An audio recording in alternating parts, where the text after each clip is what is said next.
قانون نہ سکھا سکا، اگر اس کے اخلاق اور کردار نہ بدل سکا، اور وہ شیخ اگر خود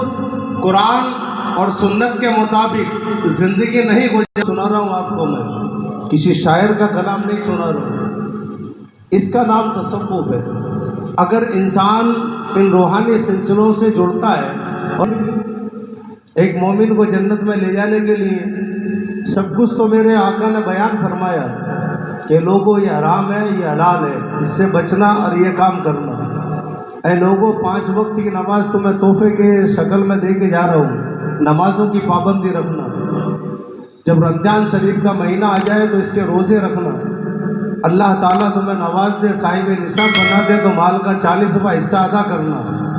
غریبوں کی غربتوں کو دور کرنے کی کوشش کرنا، مسکینوں کے اندر خیرات کرنا، سخاوت کے تقاضے پورے کرنا، اور کر کے بھی میرے آقا نے بتایا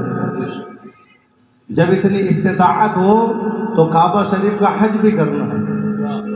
حج کی منزلیں بھی طے کر کے میرے آقا نے بتا دی۔ اگر ایک بندہ مومن ان 5 کام کو صحیح طریقے سے انجام دے تو جنت میں جانے کے لیے کافی ہے۔ لیکن مسئلہ یہ پیدا ہوتا ہے کہ ایک انسان کلمہ پڑھنے کے بعد میں ان کاموں کو اتنی آسانی کے ساتھ ادا نہیں کر سکتا، اس لیے سرکار دو عالم صلی اللہ تعالیٰ علیہ وسلم نے یہ روح ہے، وہ حضرت امام احمد بن حنبل جو اگر روح داد کر دیں تو رب کی بارگاہ سے مدد ترنت پہنچتی ہے، لیکن قرآن کھانے پر انہوں نے صبر اتنا کیا اور اتنے کوڑے کھائے۔ ایسا وقت کا امام، اس امام سے علم حدیث حاصل کرنے کے لیے جب وہ شخص تڑپتا ہے اور دیکھتا ہے کہ پورے اس کے خانقاہ کے اندر، اس کے مدارس کے اندر جب سپاہیوں نے پیرے لگا رکھے ہیں، اب علم کیسے حاصل کیا جائے؟ یارو، طلب کس کو کہتے ہیں، عاشقی کس کو کہتے ہیں، نسبت کس کو کہتے ہیں، ان کی داستانوں سے عقل مندوں کی آنکھیں کھلتی ہیں۔ تبھی تو کہا جاتا ہے کہ بزرگوں کی بارگاہ میں بیٹھ کر کے جانو ادب طے کرو، تاکہ زندگی جینے کے سلیقے پیدا ہوں، تاکہ پتہ چلے کہ زندگی کے اندر یہ مصیبتوں کو کیسے پار لگایا جاتا ہے۔ عیسیٰ علیہ السلام نے فرمایا تھا کہ ابلیس تیرا میرے پاس کیا کام ہے کہ آ گیا ہوں تب کچھ پوچھ لیجئے۔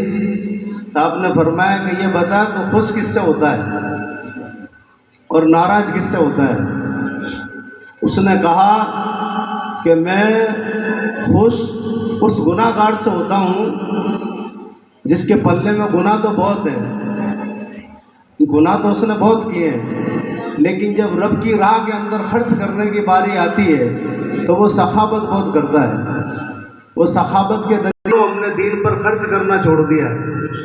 ہم شادی بیاہوں کے اندر لاکھوں روپے اڑا دیتے ہیں۔ اگر کوئی فنکشن، آج کل تو ایسا کلچر چل رہا ہے، یہ ماحول چل رہا ہے کہ گھروں کے اندر بچوں کے ہیپی برتھ ڈے کے نام پر ہزاروں روپوں میں آگ لگا دی جاتی ہے۔ آپ کرو، اسلام پڑھا گیا ہے۔ تو وہ بزرگوں کی بارگاہ میں بزرگوں کو منانے کے لیے یہ بہترین طریقہ ہوتا تھا کہ قرآن سنایا جاتا تھا۔ جیسے کہ ہندوستان کی سرزمین کے اوپر اگر آپ دہرادون میں چلے جاؤ اور دہرادون کے پاس میں سرکار کلیر شریف کے اندر چلے جاؤ، صابر پاک کی بارگاہ میں چلے جاؤ اور تاریخ اٹھا کر کے دیکھو، جس وقت آپ کو جلال آیا تھا، پورا کلیر جو باباؤں کے اندر،